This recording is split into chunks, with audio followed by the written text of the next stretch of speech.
बिस्मिल्लाहिर्रहमानिर्रहीम।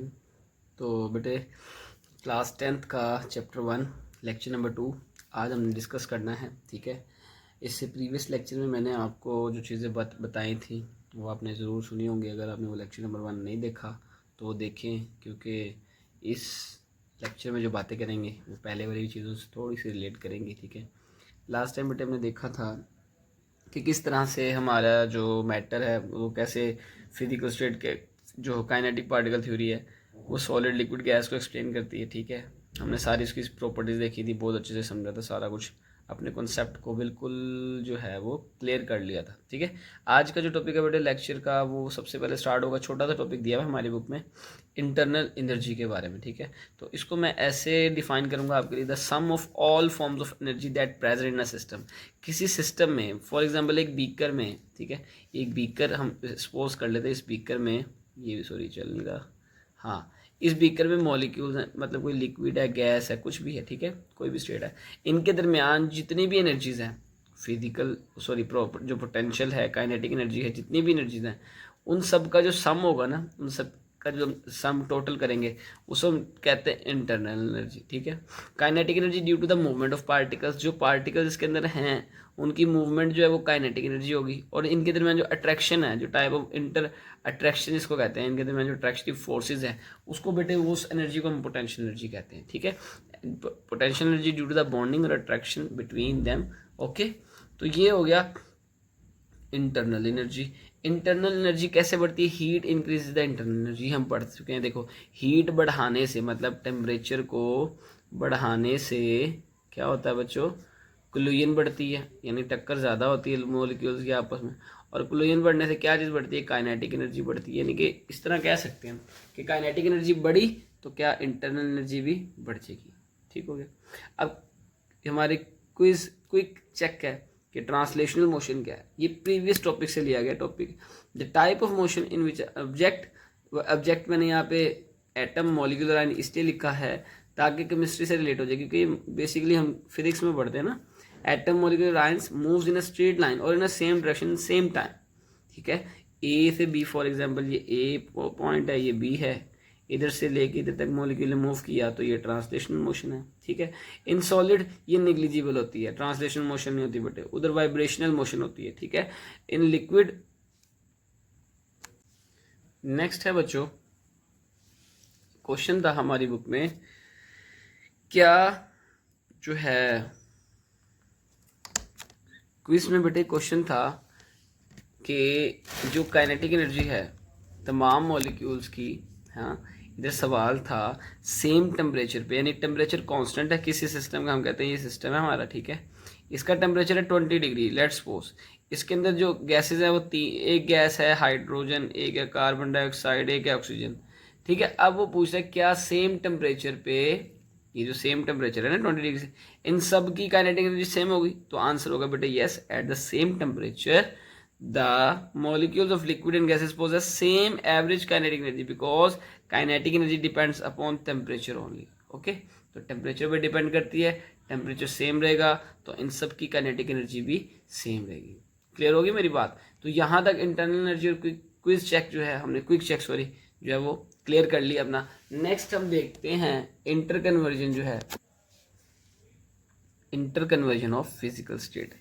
तो सबसे पहला है फिजिकल स्टेट से मुराद बेटे यहाँ पे सॉलिड, लिक्विड और गैस हैं जो आपस में कन्वर्ट होंगे। ठीक है, हमने उसकी कन्वर्जन को पढ़ना है, conversion of solid into liquid. इस प्रोसेस को बेटे हम मेल्टिंग कहते हैं। क्या कहते हैं?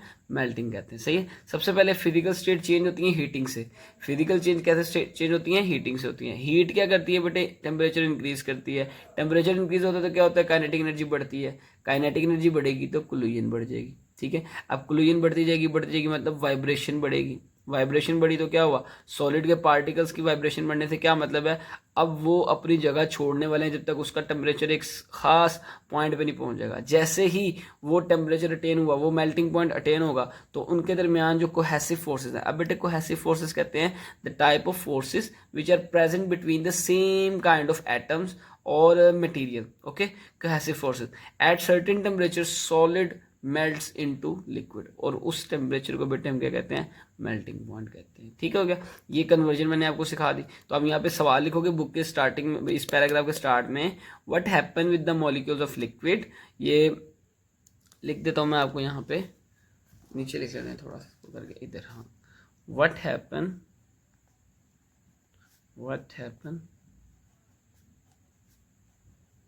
with molecules of liquid of solid है ना, solid when we heat them, okay, ये हो गया क्वेश्चन। ठीक है, अब होता क्या, ये मैंने आपको बता दिया क्या क्या होता है, सही हो गया। अब मेल्टिंग पॉइंट क्या, it is the temperature at which solid and liquid phase exist in equilibrium during melting. अब होता क्या बेटे, सॉलिड भी किसमें जा रहा होता है, 0 डिग्री फॉर एग्जांपल, हम वाटर आइस फॉर्म में, अब 0 डिग्री सेल्सियस पे वो किसमें जा रहा होगा, लिक्विड में। 0 डिग्री सेल्सियस पे ना बेटे सॉलिड भी एग्जिस्ट कर रहा होगा, लिक्विड भी एग्जिस्ट कर रहा होगा, ठीक है। लेकिन जब हम टेम्परेचर चेंज नहीं करेंगे तो 0 डिग्री के ऊपर ही, तो बेटे क्या होगा, सॉलिड जो है वो किस में कन्वर्ट होना शुरू हो जाएगा, लिक्विड में। जब तक आप हीट देते रहोगे आप टेम्परेचर चेंज नहीं होगा, वो टेम्परेचर 0 ही रहेगा। जब तमाम सॉलिड जो है लिक्विड में कन्वर्ट हो जाएगा, फिर 0 से आगे टेम्परेचर बढ़ना स्टार्ट होगा। ये बड़ी इंपॉर्टेंट बात है कि 0 डिग्री सेल्सियस जो मेल्टिंग पॉइंट है वाटर का, इस टेम्परेचर पे आप हीट देते भी जाओ तो टेम्परेचर 1 2 3 4 क्यों नहीं होता। तो सिंपल सा रीजन है बेटे कि 0 डिग्री सेल्सियस अब मेल्टिंग पॉइंट है ना, तो मेल्टिंग पॉइंट पे क्या होगा, आप टेम्परेचर 2 हीट देते जाओगे, एक पॉइंट आएगा वो सारी हीट एब्जॉर्ब करेगा स्टेट को चेंज करने के लिए, ना कि टेम्परेचर बढ़ाने के लिए। वो सारी हीट क्या करेंगे, सारे मॉलिक्यूल्स एब्जॉर्ब करेंगे और अपने आप को कन्वर्ट करेंगे सॉलिड से लिक्विड फॉर्म में, ठीक है। तो why the temperature of substance does not increase during melting, melting के दौरान सब्सटेंस जो है वो अपनी स्टेट चेंज क्यों नहीं करते। हीट ऑफ अ सॉलिड, नजर आ रहा है जी, heating of a solid below melting point just weaken force, यानी मेल्टिंग पॉइंट से जब नीचे है ना, माइनस में टेम्परेचर है, तो वो सिर्फ क्या करेगा, मेल्टिंग पॉइंट वो अपने जो है फोर्स ऑफ अट्रैक्शन सॉलिड्स का दरमियान कम करेगा, वाइब्रेशन बढ़ाएगा, कोलिजन बढ़ाएगा, टेम्परेचर भी बढ़ेगा, ठीक है। अब जैसे ही आप फर्दर हीटिंग करोगे, ठीक है, तो मेल्टिंग स्टार्ट होगी। मेल्टिंग से मुराद क्या है, अब वो अपनी स्टेट चेंज करेगा। Further heating not increase the temperature, it is utilized to convert the solid into the liquid phase. तो ये बेटे हो गया interconversion of solid into liquid, जिसको हम मेल्टिंग कहते हैं। ओके बेटे, नेक्स्ट जो टॉपिक है हमारा, जो हमने अभी रिसेंटली डिस्कस किया, conversion of solid into liquid, melting पढ़ लिया था। अब बॉइलिंग और इवेपोरेशन के बारे में हम सीखेंगे, और ये बहुत आगे मज़ीद इसका एक टॉपिक आएगा एक्सप्लेनेशन के साथ, उसको अच्छे से हमने समझना भी है। तो आपने देखना है कि लिक्विड गैसेस में जाता है, तो दो तरह से लिक्विड ना असल में गैसेस में जाता है, इवेपोरेशन से भी जाता है और बॉइलिंग से भी जाता है, ठीक है। अब जो इवेपोरेशन है ना, इवेपोरेशन हर टेम्परेचर पे होती है, मतलब कि ना ये ठंड में भी हो जाएगी, ठीक है। अब इसका टोटली जो है ना सिनेरियो डिफरेंट होता है। ये एक सरफेस फिनोमेना है, जैसे सरफेस होते हैं ना वाटर का, एक फॉर एग्जांपल एक ग्लास है ये, ठीक है, ये एक ग्लास है, ठीक है, ये ऊपर तक फिल है यहाँ तक, ठीक है। अब क्या होगा, यहाँ पे मॉलिक्यूल जो यहाँ से ऐसे मूव करता करता यहाँ पे आएगा, अब वो सराउंडिंग से थोड़ी सी एनर्जी एब्जॉर्ब करेगा, यहाँ पे ये सिस्टम में आ गया। अब ये एनर्जी इसने गेन करनी है, और जैसे इसकी एनर्जी जो है, इसकी अट्रैक्शन जो दूसरे मॉलिक्यूल्स के साथ है वो कम कर देगी, ये कहाँ चला जाएगा बेटे, बाहर चला जाएगा। दोबारा सुने, जैसे ही एनर्जी, पता है ना लिक्विड के दरमियान मॉलिक्यूल्स के दरमियान एनर्जी होती है, वो कम हो जाएगी, और बाहर वाली एनर्जी यानी इसकी एनर्जी इतनी हो जाएगी कि ये बाहर जा सकता है। फॉर एग्जाम्पल थोड़ी सी हवा भी आएगी ना, तो यहाँ से क्या हो जाएगा, इवेपोरेट हो जाएगा, यानी कि लिक्विड से किस में कन्वर्ट हो जाएगा, गैस फेज में। इसको लिक्विड से गैस में जाना क्या कहलाता है, बॉइलिंग कहलाता है, ठीक है। अब आप इसको ऐसा सच नीचे कोई टेम्परेचर नहीं दे रहे, मतलब इसको यहाँ से गर्म नहीं कर रहे, सही है, तो इसको आप कह सकते हैं इवेपोरेशन, ठीक है, यहाँ से बाहर जब जाएगा। ओके, अब आज जो मैं सुनना वो है conversion of liquid into gases, conversion of liquid into gases. अब ये क्या होता है, इवेपोरेशन सबसे पहले हमारी बुक में दिया हुआ है, at all temperature molecules of liquid come out from the liquid surface, this escape of water molecule is called evaporation. ये इवेपोरेशन की छोटी सी डेफिनेशन मैंने आपको लिख के दी है कि हर टेम्परेचर पे वाटर के या लिक्विड के मॉलिक्यूल्स जो है वो सरफेस से बाहर की तरफ एस्केप होते हैं, बाहर निकलना जाते हैं, उसे हम इवेपोरेशन कहते हैं, ठीक है। अब इवेपोरेशन जो है ना, इवेपोरेशन एक ऐसा प्रोसेस है। उसके बाद जो नेक्स्ट क्वेश्चन है वो है what happen with the molecules of liquid during heating. जब हम लिक्विड के मॉलिक्यूल्स को हीट करते हैं तो उनके साथ क्या होता है, देखिए सबसे पहले heating of liquid increase the kinetic energy. जब किसी चीज़ को हम हीटअप करते हैं तो काइनेटिक एनर्जी जो है मॉलिक्यूल्स की वो बढ़ जाती है। काइनेटिक एनर्जी बढ़ेगी तो क्या होगा, इवेपोरेशन स्टार्ट हो जाएगी, और जैसे जैसे आप टेम्परेचर मजीद बढ़ाएंगे तो क्या होगा, इवेपोरेशन बहुत ज़्यादा फास्ट हो जाएगी। And after some time the interparticle force, ये कहते हैं पार्टिकल्स के दरमियान जो फोर्स है ना, लिक्विड के पार्टिकल्स के दरमियान जो फोर्स है वो कम हो जाएगी और बाहर जाना जो है ना ईजी हो जाएगा। ठीक है, जैसे जैसे आप टेम्परेचर बढ़ाने से क्या होगा, डिस्टेंस बढ़ जाएगा, इंटर पार्टिकल फोर्स कम हो जाएगी, और जो लिक्विड्स के मॉलिक्यूल है वो इवेपोरेट करना स्टार्ट हो जाएंगे बहुत ज़्यादा स्पीड से। एक स्टेज आएगा, eight this stage bubbles of liquid comes fast. ठीक है, उसके बाद बॉइलिंग क्या है, बॉइलिंग पॉइंट। अब बॉइलिंग पॉइंट होता है टेम्परेचर, एक ऐसा टेम्परेचर जिस पर जो है ना वेपर प्रेशर, देखो आप, अब क्या होता है, हमने ना नीचे से यहाँ पे से ना हीट सोर्स दिया हुआ है। ठीक है, ये पानी है बॉइलिंग के लिए रखा हुआ है। ठीक है, अब यहाँ पे एक ऐसा जो फॉर एग्जांपल आपने इसको ऊपर से बंद किया हुआ है। ठीक है, ये हमने इसको बंद कर दिया, इसके ऊपर गैसेस का यानी एक्सटर्नल प्रेशर लग रहा है, जो गैसेस लगा रही हैं, और ये लिड है जो इसका ढक्कन ये लगा रहा है। और जब इसको हीटअप करेंगे तो लिक्विड के मॉलिक्यूल्स की काइनेटिक एनर्जी बढ़ेगी, और वो भी क्या करेंगे, एक्सटर्नल प्रेशर और जो वेपर प्रेशर है इसके अंदर जो लिक्विड के मॉलिक्यूल्स है वो भी ऊपर की साइड जो है फोर्स लगाएंगे। इस फोर्स पर यूनिट एरिया पे लगेगी तो ये भी प्रेशर होगा, इसे हम कहते हैं वेपर प्रेशर। और क्योंकि गैसेस के ये लिड का और जो है गैसेस जो सराउंडिंग में उनका जो प्रेशर है वो भी प्रेशर लग रहा है, कि सरफेस एरिया पे फोर्स लग रही है वो भी प्रेशर है। यानी एक वेपर प्रेशर हो गया और एक एक्सटर्नल प्रेशर हो गया। जब ये दोनों प्रेशर जो है इक्वल हो जाएंगे, बिल्कुल बराबर हो जाएंगे, तो उस पॉइंट उस टेम्परेचर पे हम कहेंगे कि ये बॉइलिंग स्टार्ट हो गई है। The temperature at which the vapour pressure becomes equal to the external pressure this is called the boiling point. ठीक है, वाटर का बॉइलिंग पॉइंट 100 होता है, 100 डिग्री पे जाके टेम्परेचर स्टॉप हो जाता है। ठीक है, अब 100 डिग्री पे क्या होता है, तमाम मॉलिक्यूल्स का टेम्परेचर 100 डिग्री पहुंच जाता है। तो जब तक सारा का सारा लिक्विड गैसेस में कन्वर्ट नहीं हो जाता उस वक्त तक ये टेम्परेचर चेंज नहीं होगा। जैसे ही सारे मॉलिक्यूल्स इवेपोरेट कर देंगे इस पूरे बर्तन से या इस बीकर से बाहर निकल जाएंगे, उसके बाद 101 होगा, फिर 102, फिर वो गैस में कन्वर्ट होंगे, फिर गैस को जो है मज़ीद आप हीट करोगे तो वो मज़ीद जो है वो प्लाज्मा में कन्वर्ट होंगे, लेकिन उसके लिए बहुत ज़्यादा टेम्परेचर चाहिए, ये डिस्कशन नहीं है। लेकिन बॉइलिंग पॉइंट की हमारी जो बात थी वो कंप्लीट होगी। सही है,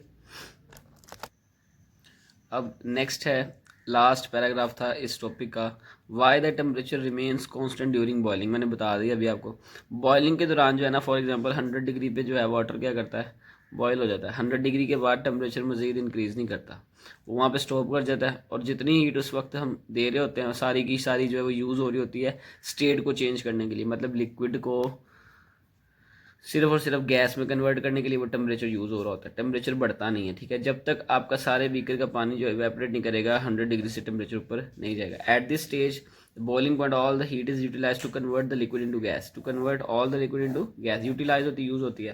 at the temperature remains constant, और टेम्परेचर क्या रहता है, कांस्टेंट रहता है, मतलब 100 पे रहता है। All the heat is use to overcome the attractive forces between the liquid molecules, liquid के मॉलिक्यूल्स के दरमियान जो अट्रैक्शन है ना उसको कम करने के लिए यूज हो जाता है सारा टेम्परेचर। ना आगे टेम्परेचर बढ़ा दे 101 हो 102 नहीं, लिक्विड का टेम्परेचर 100 से आगे नहीं जाएगा अगर वो वाटर है। ठीक है, फिर जब लिक्विड गैस में कन्वर्ट हो जाएगा उसके बाद टेम्परेचर बढ़ेगा। नेक्स्ट है कंडेंसेशन का process, conversion of gas into liquid. अब ये ऑपोजिट है बॉइलिंग के। ठीक है, the process in which the gas phase of substance change into liquid phase.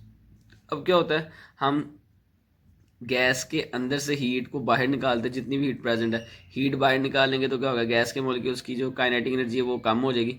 Kinetic energy कम होगी तो पार्टिकल्स के दरमियान फोर्सेस ऑफ अट्रैक्शन बढ़ जाएंगे और वो करीब करीब आएंगे, और जब पार्टिकल्स गैस के करीब करीब आएंगे तो वो लिक्विड में कन्वर्ट हो जाएगी। इस प्रोसेस को हम कहते हैं एक्सोथर्मिक प्रोसेस, क्योंकि हमें इसमें हीट देनी नहीं पड़ रही। जो पहले हमने इवेपोरेशन और बॉइलिंग पढ़ा वो एंडोथर्मिक है, हीट देनी पड़ती है। इधर जो है हम हीट बाहर निकाल रहे हैं, ये एक्सोथर्मिक प्रोसेस है। ठीक है, कंडेंसेशन में भी सेम प्रोसेस है, जब टेम्परेचर डिक्रीज होगा काइनेटिक एनर्जी डिक्रीज होगी, अट्रैक्शन जो है वो बढ़ जाएगी, और जो है आफ्टर सम टाइम टी मतलब कुछ टाइम के बाद क्या होगा, गैस के मॉलिक्यूल्स करीब करीब आके एक टेम्परेचर अटेन करेंगे जिस पे वो सारे के सारे लिक्विफाई होंगे।